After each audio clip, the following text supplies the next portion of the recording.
Hey, this is Pastor Bunjee Garrett, and I want to take some time today to present you with another word of encouragement.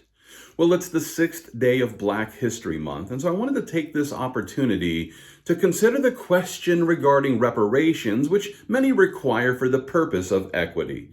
Now, just to be clear, the word reparation in this context, it refers to some form of recompense for the Black Americans whose ancestors were enslaved here in the United States of America.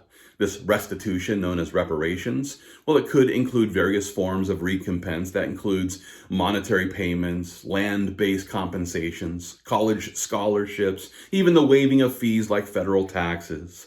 And as we spend a little time exploring this subject of reparations, I want to begin by first saying I'm all for reparations. I'm all for reparations, providing that these reparations are only required from slave owners who are compensating the slaves they owned. Now, in order to explain my point, it's important for us to note that roughly 25% of all Southerners actually owned slaves during those dreadful days. Think about that for a moment. 3/4 of the white people here in the South never owned a slave during the days when it was legal. And with that being the case, why should the descendants of those non-slave owning whites be forced to pay reparations for the atrocities that they never ever committed? For example, my ancestors, they never owned any slaves. And so if the federal government forces me to now pay reparations to the descendants of those who were once enslaved here in the United States, well, how would this unjust extortion establish equity here in our country? It wouldn't. This wouldn't be fair at all. And what about the descendants of the white abolitionists who fought for the freedom of Black slaves here in our nation? You might not know this, but there were more than 300,000 white Union soldiers who made the ultimate sacrifice as they set out to bring an end to slavery here in America. Now think about it. Should the descendants of those brave men now be forced to pay reparations to the descendants of those who were set free by their sacrificial act of love? And what about the 21st century descendants of slaves who are also the descendants of slave owners? For example, it was last month, that's when LeVar Burton, the guy who portrayed Kunta Kinte in the 1977 miniseries Roots, that LeVar Burton, or maybe you better know him as the former host of Reading Rainbow. Either way, it was last month when this famous actor was shocked to discover that his great-grandmother on his mother's side was the daughter of a Confederate Army soldier who was fighting to defend slavery here in the South. In response, Burton declared this, and I quote him, "There's some conflict rolling inside of me right now." Well, I would imagine so. Because listen, when it comes to the topic of reparations, we should ask, should LeVar pay the reparations, being the descendant of a Confederate soldier? Or should he receive reparations, being the descendant of a slave?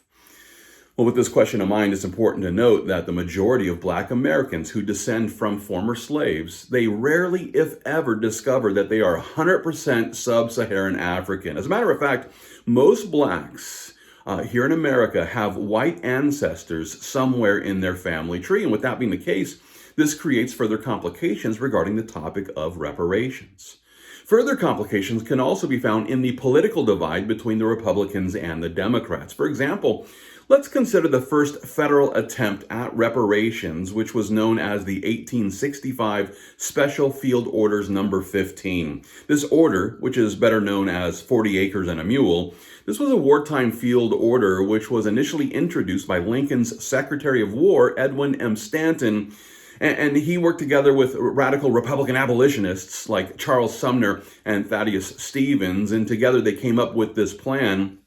And to put it simply, the Republican Party was determined to provide reparations to the slaves who were set free in the South by providing them with 40 acres of land from the plantations that they had helped to cultivate.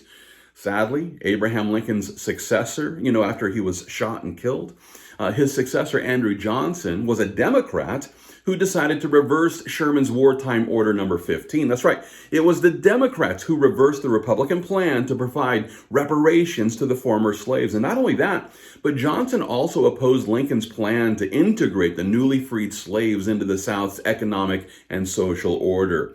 Here's how Professor Carol Swain put it in her article, the inconvenient truth about the Democrat Party. And I quote her here, Johnson and the Democrat Party were unified in their opposition to the 13th Amendment, which abolished slavery, the 14th Amendment, which gave blacks citizenship, and the 15th Amendment, which gave blacks the vote.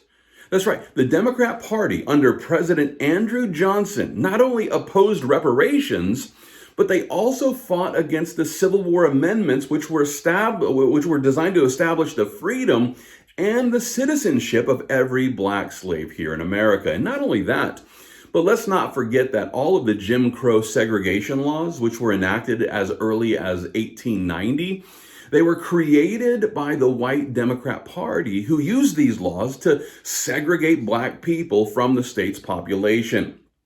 So when it comes to the system of oppression, which has been implemented by our own government, there's only one political party to blame. There's only one political party that should be held accountable for these crimes against humanity. With all this in mind, we should take a moment to ask, why should the descendants of Republican leaders be forced to pay reparations here in the 21st century when it was the Democrats who decided to reverse the wartime order number 15, thereby giving the land back to its former Confederate owner? And why should the descendants of 19th century Republican leaders pay reparations for the Jim Crow era atrocities which were committed by the Democrat Party? With all this in mind, it seems to me that if there is a case for 21st century reparations to be paid, well, it shouldn't be paid by those who belong to the Republican Party, but instead it should be paid by those who belong to the Democrat Party, though I don't think that there could be a clear case that would justify this either. And while this is enough to show that the case for reparations isn't as clear and cut and dry as some might like to think, well, there's still also the question about the black slave owners. You might not know this, but there were black slave owners here in the United States of America. That's right. And here's how Joseph E. Holloway put it in his article, and I quote him here. Large numbers of free blacks owned black slaves in numbers disproportionate to their representation in society. According to the federal census of 1830, free blacks owned more than 10,000 slaves in Louisiana, Maryland, South Carolina, and Virginia. The majority of black slave owners lived in Louisiana and planted sugarcane. That's right, much like back in Africa, where it was common for indigenous Africans to own other indigenous Africans, there were blacks here in America who also owned black slaves. And so when it comes to the question of reparations, well, it's not as simple as, well, all white people should simply recompense all black people. It's just not that simple. Sadly, this is how the topic is oftentimes treated at a pop level, and especially by those who are on the political left. I want to consider a recent conversation that just took place between a rap artist named Lecrae and some of his guests. Lecrae, he tried to tackle this topic by declaring this, and I quote him, There's been no compensation for what our, family has endured. You know what I'm saying.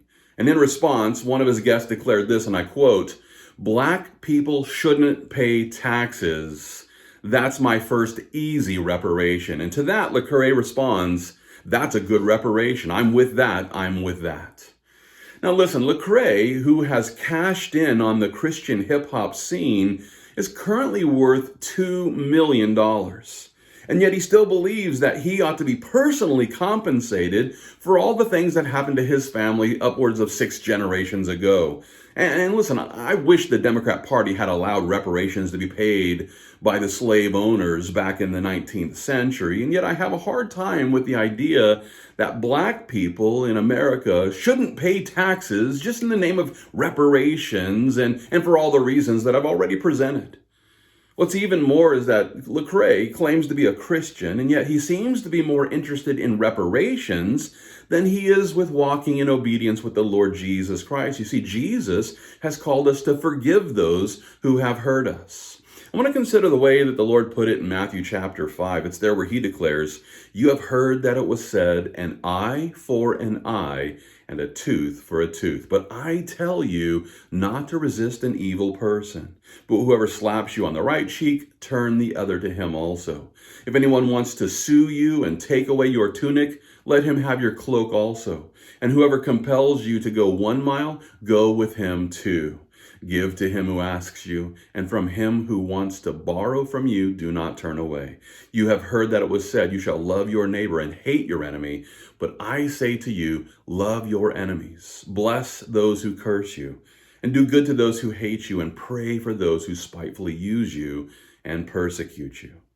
So we consider the instructions that the Lord Jesus has given to those who trust in him. Listen, born-again believers ought to remember that we've been called to love our enemies. We've been called to love those who hate us. And rather than trying to get even with those who we believe owe us some form of recompense, Jesus has called every Christian to bless those who curse us and to do good to those who hate us. And in this way, we can help those who have hurt us to experience the gracious love of the Lord Jesus Christ so that they might also be saved by faith in his sacrifice. At the same time, listen, this is the best way for us to fight the good fight of faith, and all for the glory of God.